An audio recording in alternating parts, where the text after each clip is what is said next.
حضور تاجدار کائنات حضرت محمد مصطفیٰ صلی اللہ علیہ وآلہ وسلم نے فرمایا کہ 3 چیزیں دل کو مردہ کر دیتی ہیں۔ 3 چیزیں یہ ہیں کہ اس سے جو تھوڑا سا حاصل ہوگا you need protection of that, وہ 3 چیزیں پروٹیکٹیو ہوں گی، اور وہ 3 چیزیں جو پروٹیکٹیو ہوں گی تخفیف المعدہ من الطعام، کھانا کبھی پیٹ بھر کر نہیں کھانا، کھانا گلے تک پر ہو جائے، وہ آپ کا سارا حاصل کیا ہوا ختم کر دے گا۔ اتنا کھائیں کہ کچھ بھوک چھوڑ کر کھائیں، کہ کچھ بھوک رہ جائے، پیٹ کو کچھ خالی رکھیں۔ پیٹ بھرنا دل کو مردہ کر دیتا ہے۔ اتنا ضرور لیں کہ ریکوائرڈ کیلوریز مل جائیں، آپ کی باڈی ریکوائرمنٹ پوری ہو، مگر پیٹ بھر کر نہیں کھانا۔ دوسری اہم چیز، جو لوگ اہل غفلت ہیں، جو بالکل دنیا دار اور دنیا پرست ہیں، جو مجلس میں باتیں ہی دنیا کی کرتے ہیں، دوسروں کی غیبت چگلی کی بات ہوتی ہے، جب اکٹھے بیٹھتے ہیں تو چگلی کریں گے، غیبت کریں گے، اس کی برائی اس کی برائی بیان کریں گے، اس کی کمزوری بیان کریں گے، دوسرے کی غمیمہ غیبہ کریں گے، پھر نماز نہیں پڑھتے، غفلت ہے، نماز کے تارک ہیں، اللہ کے ذکر کے تارک ہیں، آخرت کا فکر نہیں، دنیا میں گم ہیں، دنیا میں کھبے ہوئے ہیں۔ جو لوگ اہل غفلت ہیں ان کی صحبت میں نہیں بیٹھنا، یہ راز ہے۔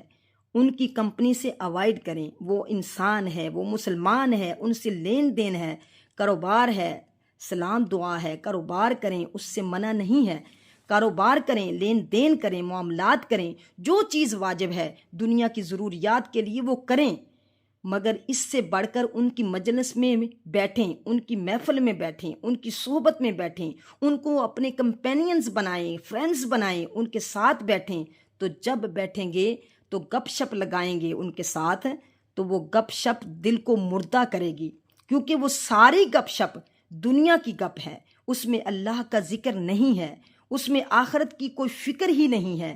یہ فیصلہ مشکل ہے، یہ بھی سمجھاؤں وہ بھی سمجھاؤں، یو نو ویری ویل کون سے لوگ ہیں جن کی مجلس میں بیٹھیں گے تو دین کی بات ہو تو بیٹھیں، آخرت کی بات ہو تو بیٹھیں، روحانی بات ہو تو بیٹھیں، خیر کی بات ہو تو بیٹھیں۔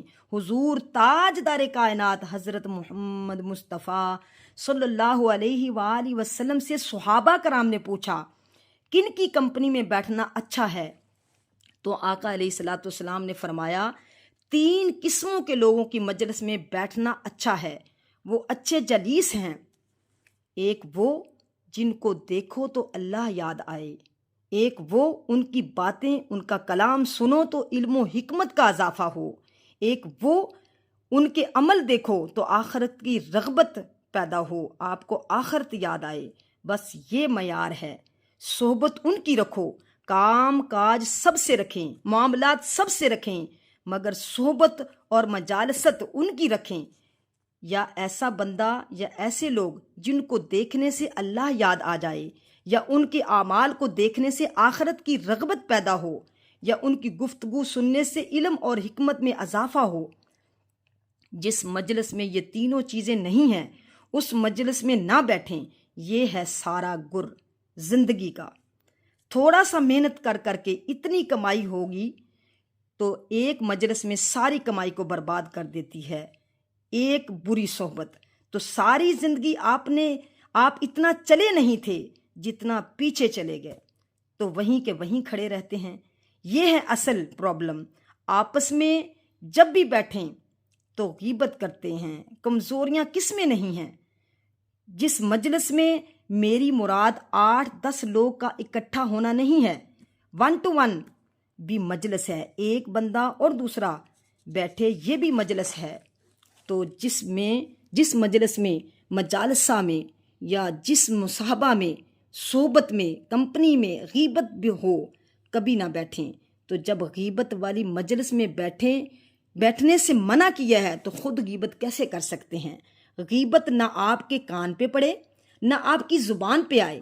جس میں چگلی ہو نہ بیٹھیں، جھگڑا مت کریں، فساد کی ضرورت نہیں ہے، اٹھ کے چلے جائیں۔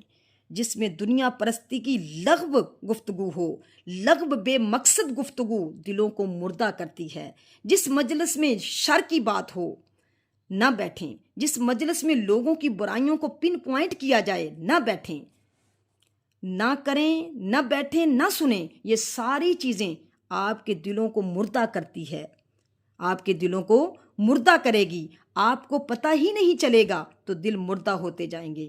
اور وہ مجلس میں نے آپ کو بتا دیا، یا اللہ یاد آئے دیکھنے سے، یا آخرت یاد آئے اور آخرت کی رغبت ہو، یا علم اور حکمت میں اضافہ ہو، یا نصیحت ملے۔ جس کے پاس بیٹھنے سے نصیحت ملے، جس کے پاس بیٹھنے سے ادب ملے، جس کے پاس بیٹھنے سے تربیت ملے، جس کے پاس بیٹھنے سے حسن اخلاق ملے، جس کے پاس بیٹھنے سے زندگی گزارنے کے اچھے سلیقے ملیں، جس کے پاس بیٹھنے سے آپ کے اندر اچھا انسان پیدا ہو، اچھا مسلمان پیدا ہو، اچھا مومن بنے، نیکی ملے، اطاعت ملے، یہ چیزیں جس مجلس میں ملیں بس وہ جائز ہیں، اس میں بیٹھیں۔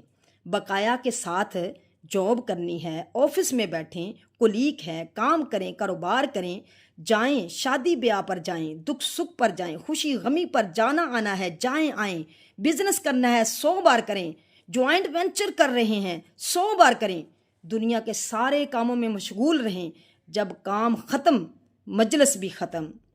کبھی فارغ وقت بھی ہوتا ہے، وہ جو فارغ وقت ہے اس کا فیصلہ کرنا ہے، فراغت کس مقصد کے لیے ہے، دل کی بربادی کے لیے ہے یا دل کی آبادی کے لیے ہے۔ جو فارغ وقت ہو بیٹھنے کا، جو فارغ وقت ہو بیٹھنے کا، تو چند لوگ، چند دوست چن لیں۔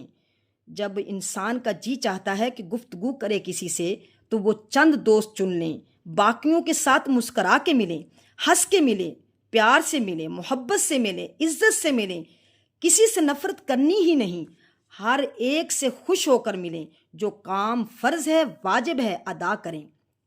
جب کسی کے ساتھ بیٹھیں، کسی سے باتیں کریں، کسی کی باتیں سنیں، اس کا تعین کریں، یہ ہے فیصلہ کن عمل، یہ پروٹیکٹیو ہے۔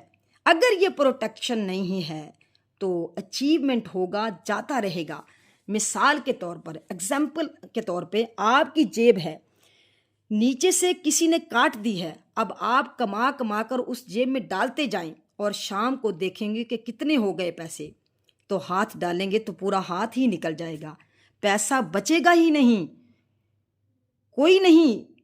کوئی پیسہ نہیں بچے گا۔ یہ اس طرح ہے جیسے نیکیاں کر کر کے عبادت بھی کی، اطاعت بھی کی، ادارے بھی بنائے، مسجدیں بھی بنائیں، یہ کام بھی کیے، وہ کام بھی کیے، غریبوں کی مدد بھی کی، صدقہ خیرات بھی کیا، قرآن بھی پڑھا، ذکر بھی کیا، حج بھی کیے، عمرے بھی کیے، جمع کرتے جائیں اور جیب ایسی میں ڈالتے جائیں جو کٹی ہوئی ہے نیچے سے، تو کیا کچھ جمع رہے گا؟ یہ جو بری مجلس ہے یہ کٹی ہوئی جیب کی طرح ہو جاتی ہے، یہ آپ کی جیب کو کاٹ دیتی ہے۔ اس لیے اللہ پاک نے فرمایا، اعوذ باللہ من الشیطان الرجیم، اہدنا الصراط المستقیم صراط الذین انعمت علیہم۔ باری تعالیٰ ہمیں سیدھی راہ دکھا، اور سیدھی راہ کن کی؟ جو 2 شرطیں لگائیں، کن کی؟ صراط الذین انعمت علیہم، جن بندوں پر تو نے انعام کیا ہے ان کی راہ دکھا، یعنی ان کی مجلس میں بیٹھو جن پر تیرا انعام ہوا ہے، اور تو جن کے ساتھ بیٹھنا اٹھنا رکھنا ہو دیکھا کرو کہ اللہ کا انعام ہے، اور انعام اخروی انعام ہوتا ہے، روحانی انعام ہوتا ہے، مال و دولت والا نہیں۔ اگر اللہ کا انعام یافتہ ہے تو بیٹھو، چاہے تھوڑا سا انعام کیوں نہ ہو، شر کی بات نہ کرتا ہو، تب بھی تھوڑا سا انعام ہے اس پر۔ اور ساتھ فرمایا، غیر المغضوب علیہم ولا الضالین، ان لوگوں کا نہیں جن پر غضب کیا گیا، اور نہ ہی گمراہوں کا۔ مگر انعام یافتہ بندوں کے پاس بیٹھنے کا فائدہ نہیں، ادھر اولیاء کے پاس بیٹھو اور شام کو اشقیاء کے پاس بیٹھو، ادھر نیکی سن کے آؤ اللہ والوں کے پاس، ادھر غیبت چگلی سن کے آؤ، وہ سارا بیلنس ہو گیا برابر، جو کمایا گیا خرچ ہو گیا، شام تک کچھ بھی نہیں بچا۔ تو فرمایا اگر نیک صحبت سے کچھ لینا ہے تو شرط یہ ہے کہ بری صحبت سے بچو، ادھر نیک صحبت میں رکھو، اور دیکھو ادھر نیک صحبت رکھو اور دوسری طرف بری صحبت رکھو تو کچھ حاصل نہیں ہوتا۔